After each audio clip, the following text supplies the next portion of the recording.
Jessore road ধরে সীমান্ত পেরিয়ে নেপালে পালানো ছক, এসটিএফ এর জালে পাক মদত পুষ্ট জঙ্গি। বারাসাত আদালতে তোলা হলে 14 দিনের পুলিশি হেফাজত।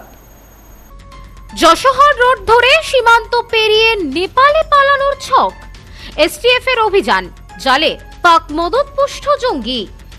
আইএসআই যোগ সন্দেহে পাক নাগরিক গ্রেপ্তার। সূত্র ধরে কলকাতায় পাকড়াও আরও এক। নজর ছিল বিএসএফ এবং রেলের উপর। স্বাধীনতা দিবসের আগে পশ্চিমবঙ্গে গ্রেপ্তার সন্দেহভাজন পাক নাগরিক। উত্তর 24 পরগনার হাবড়া এলাকা থেকে পাকিস্তানের ওই নাগরিককে গ্রেপ্তার করে রাজ্য পুলিশের স্পেশাল টাস্ক ফোর্স। জানা গেছে ধৃত ব্যক্তির নাম ওয়াহাব আলম ওরফে রানা রুফ। তাকে জিজ্ঞাসাবাদ করে কলকাতা তপসিয়া থেকে মোহাম্মদ ইজাজ নামে আরও এক যুবককে গ্রেপ্তার করা হয়। প্রাথমিকভাবে মনে করা হচ্ছে রানার সগ্রেদ হিসেবে কাজ করতেন ইজাজ। গত মাসের 30 জুলাই জঙ্গি যোগে বর্ধমান থেকে হামিম মণ্ডল নামে এক যুবককে গ্রেপ্তার করেছিল এসটিএফ। হামিমের পাশাপাশি তার বান্ধবী অর্পিতা সরকার এবং আদিত্য সিং ওরফে রাজ নামের এক যুবককে গ্রেপ্তার করা হয়। এবার আইএসআই যোগে গ্রেপ্তার করা হলো আরও এক সন্দেহভাজনকে। অঞ্জলি সিল্ক এখন আমাদের দুটি শোরুম, হাবড়া ও বনগাঁতে। আমাদের দুটি শোরুমেই কেনাকাটার উপর থাকছে আকর্ষণীয় ছাড়। ফোন 7044447885। উত্তর 24 পরগনার হাবড়া এলাকা থেকে তাকে গ্রেপ্তার করা হয়েছে বলে প্রাথমিকভাবে খবর। প্রসঙ্গত দিন কয়েক আগেই পূর্ব বর্ধমান থেকে গ্রেপ্তার করা হয়েছিল জঙ্গি হামিম মণ্ডলকে। তাকে হেফাজতে রেখেই জিজ্ঞাসাবাদ করেছেন এসটিএফ এর আধিকারিকরা।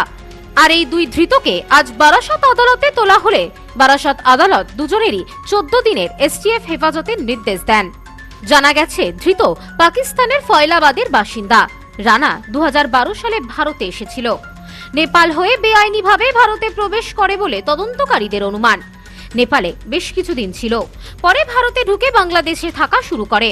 খাস কলকাতা তপসিয়া এলাকায় বেশ কয়েক মাস ধরেই থাকছিল সে।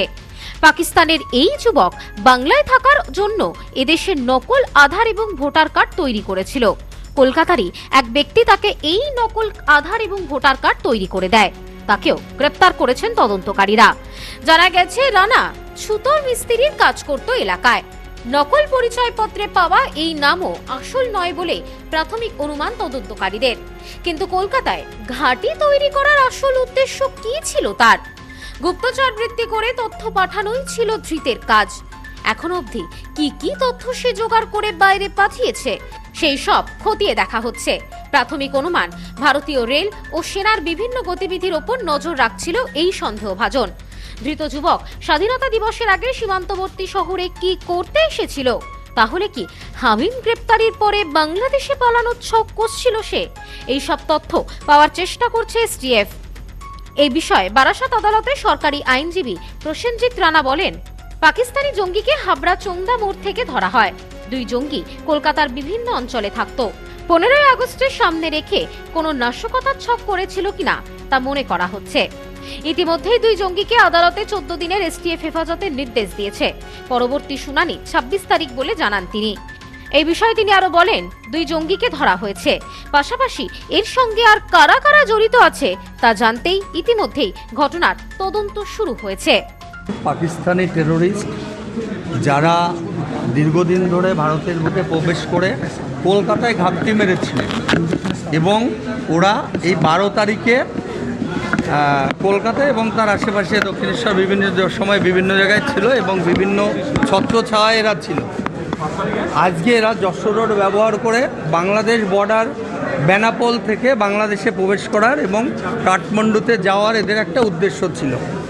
সেই অবস্থায় গোপন সূত্রে খবর পেয়ে এসটিএফ এদেরকে অ্যারেস্ট করে এবং আজকে এদেরকে ফরওয়ার্ড করেছে প্রাথমিকভাবে এবং 14 দিনের পিসি চাইছে। 14 দিনের পিসি লার্নেট কোড অ্যালাউ করেছেন। কবে নেক্সট ডেট কবে? এটা 26/8/2026। পাকিস্তানি যে ডকুমেন্ট আছে তার কিছু কিছু ডকুমেন্ট এরা ডিলিট করে দিয়েছে। মোবাইল ডাটা, কিছু কমিউনিকেশন, ঠিক আছে, বিভিন্ন চ্যাট, এইগুলো কিছু পাওয়া গেছে যেগুলো তদন্তের সাথে এখনই বাইরে না আসাই শ্রেয়। আর যেগুলো আছে বাকিগুলো কিছু ডিলিট করেছে, সেগুলো পুনরুদ্ধার করার জন্যে এদের সোর্স অফ মানি, এরা কোন শেল্টারে ছিল, আর কেউ যুক্ত কিনা দেশের পক্ষে কত বড় থ্রেট ছিল এটা, ভবিষ্যতের এদের টেরোরিস্ট অ্যাক্টিভিটিসের মধ্যে কী ধরনের পরিকল্পনা করেছিল, এই সমস্ত লোকেট করার জন্যে এদেরকে পুলিশ কাস্টাডিতে নেওয়া হয়েছে। 14 দিনের কাস্টাডি, এরা শেষে 26 তারিখে আবার কোর্টে ফরওয়ার্ড করবে।